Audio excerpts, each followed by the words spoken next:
Hello दोस्तों, कैसे हैं आप लोग। उम्मीद करता हूँ आप सब लोग बढ़िया होंगे। अगर कोई क्रिमिनल केस का गवाह कोर्ट में आकर ये कह दे कि मैंने तो ऐसा कुछ देखा ही नहीं, तो क्या केस खत्म हो जाएगा या कोर्ट कुछ और भी कर सकता है या उसको सजा भी हो सकती है।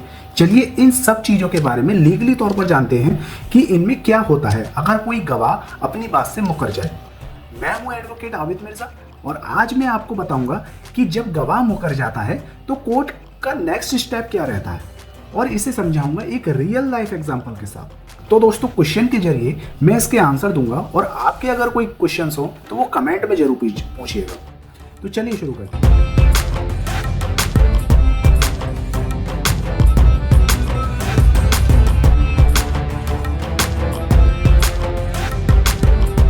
तो अगर कोई गवाह कोर्ट में मुकर जाता है या कोर्ट में अपनी बात से, यानी कि पुलिस स्टेटमेंट में उसने कुछ और गवाही दी हो और कोर्ट में आके कुछ और कह रहा हो, तो वो हॉस्टाइल विटनेस हो जाएगा।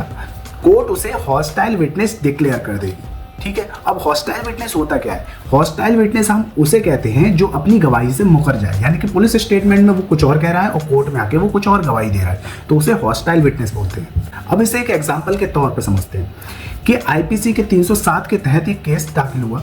ठीक है, उसने पुलिस के सामने बोला कि एक्यूज ने मेरे पे चाकू से वार किया, लेकिन कोर्ट में आके बोलता है कि मैं पहचानता ही नहीं कि किसने मारा, तो कोर्ट उसे हॉस्टाइल विटनेस डिक्लेयर कर देगी। अब इसका लीगल पॉइंट क्या है, चलिए जानते हैं। Section 154 of the Indian evidence act ये अधिकार देता है कि प्रोसिक्यूशन अपने ही विटनेस को क्रॉस एग्जामिनेशन कर सकता है अगर वो हॉस्टाइल हो जाए। तो 154 of the Indian evidence act ये सेक्शन हमें अधिकार देता है कि प्रोसिक्यूशन का अगर कोई विटनेस अपनी बात से मुकर जाए, यानी पुलिस स्टेशन में कुछ और, यानी पुलिस के सामने कुछ और गवाही दे रहा है और कोर्ट में आके कुछ और गवाही दे रहा है, तो प्रोसिक्यूशन को ये अधिकार है 154 के तहत कि वो अपने ही विटनेस से जो है क्रॉस एग्जामिनेशन कर सकता है। तो चलिए बढ़ते हैं दूसरे क्वेश्चन की तरफ। तो दूसरा क्वेश्चन ये है कि हॉस्टाइल विटनेस का केस पर क्या असर पड़ता है, यानी कि अगर वो झूठी गवाही दे दे तो केस पर क्या असर पड़ेगा और इसका लीगल रेमेडी हम क्या यूज करेंगे। तो चलिए जानते हैं। तो हर केस में हॉस्टाइल विटनेस से ही केस खत्म नहीं हो जाता। कोर्ट ये देखता है कि बाकी के एविडेंस क्या कहते हैं, बाकी के एविडेंस स्ट्रांग हैं या नहीं है।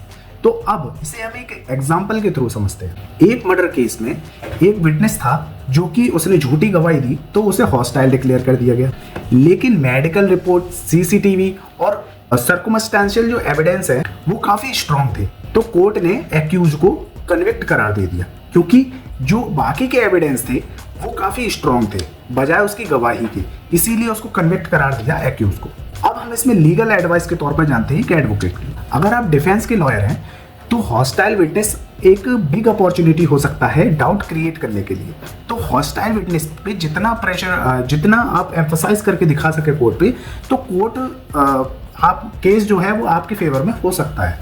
लेकिन अगर आप प्रोसिक्यूशन है तो प्रोसिक्यूशन अपने जो रेस्ट ऑफ द एविडेंस है हॉस्टाइल विटनेस को लेकर, हॉस्टाइल विटनेस को छोड़कर जो रेस्ट ऑफ द एविडेंस है उस पर ज़्यादा स्ट्रांगली पकड़ बनाए और उसको प्रेजेंट करें। ठीक है, तो ये डिफेंस के लिए और प्रोसिक्यूशन के लिए एक सलाह है। चलिए बढ़ते हैं तीसरे क्वेश्चन की तरफ। तीसरा क्वेश्चन है कि कोर्ट हॉस्टाइल विटनेस डिक्लेयर कैसे करता है। तो कोर्ट खुद से किसी विटनेस को हॉस्टाइल डिक्लेयर नहीं करता। इसके लिए होता क्या है कि प्रोसिक्यूशन एक एप्लीकेशन देता है जज के सामने, जिसमें लिखा होता है कि विटनेस जो है अपनी बात से मुकर गया है और उससे क्रॉस एग्जामिनेशन करने की इजाजत चाहिए।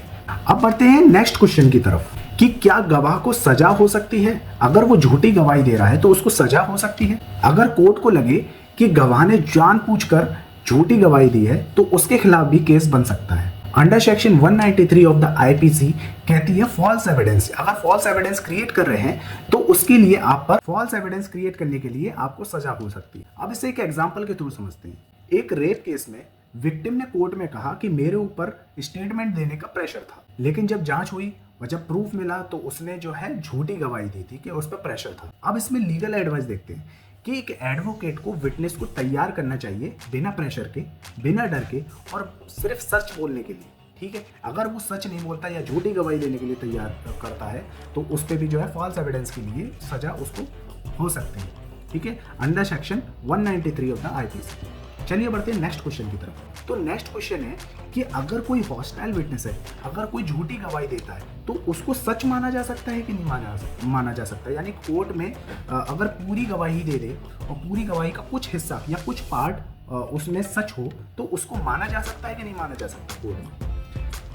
तो इसमें सुप्रीम कोर्ट की कई रूलिंग है, कई जजमेंट है, जिसमें सुप्रीम कोर्ट ने खुद कहा कि अगर हॉस्टाइल विटनेस का कुछ पार्ट अगर रिलायबल है या सच मानने योग्य है तो उस पर कन्विक्शन हो सकता है, यानी कि उस पर जो है उस बात पर बिलीव किया जा सकता है। ठीक है, पूरा स्टेटमेंट मानने की जरूरत नहीं है, लेकिन अगर कुछ रिलायबल बात है तो उसको मानी जा सकती है। ऐसा ही एक केस लॉ है मोहन भाई कोहली बनाम स्टेट ऑफ गुजरात 2011 का। इसमें सुप्रीम कोर्ट ने कहा है कि हॉस्टाइल होने के बावजूद अगर स्टेटमेंट का कुछ हिस्सा रिलायबल हो तो उस पर कन्विक्शन हो सकता है।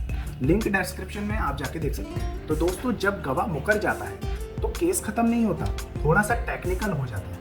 फिर उसके बाद हर स्टेटमेंट, हर कॉन्ट्रडिक्शन मैटर करता है। अगर आप किसी क्रिमिनल केस में इन्वॉल्व हैं तो किसी लीगल एक्सपर्ट की राय जरूर लीजिए। और अगर आपको मेरी मदद चाहिए तो कमेंट सेक्शन में जरूर पूछिएगा, बेधड़क मैं बिल्कुल जवाब देने के लिए तैयार हूँ। लेकिन उससे पहले आप चैनल को सब्सक्राइब जरूर कीजिएगा और वीडियो को लाइक जरूर कीजिएगा। तो मिलते हैं ऐसे ही अगले लीगल एडवाइस की वीडियो के साथ। तब तक के लिए जय हिंद, जय भारत।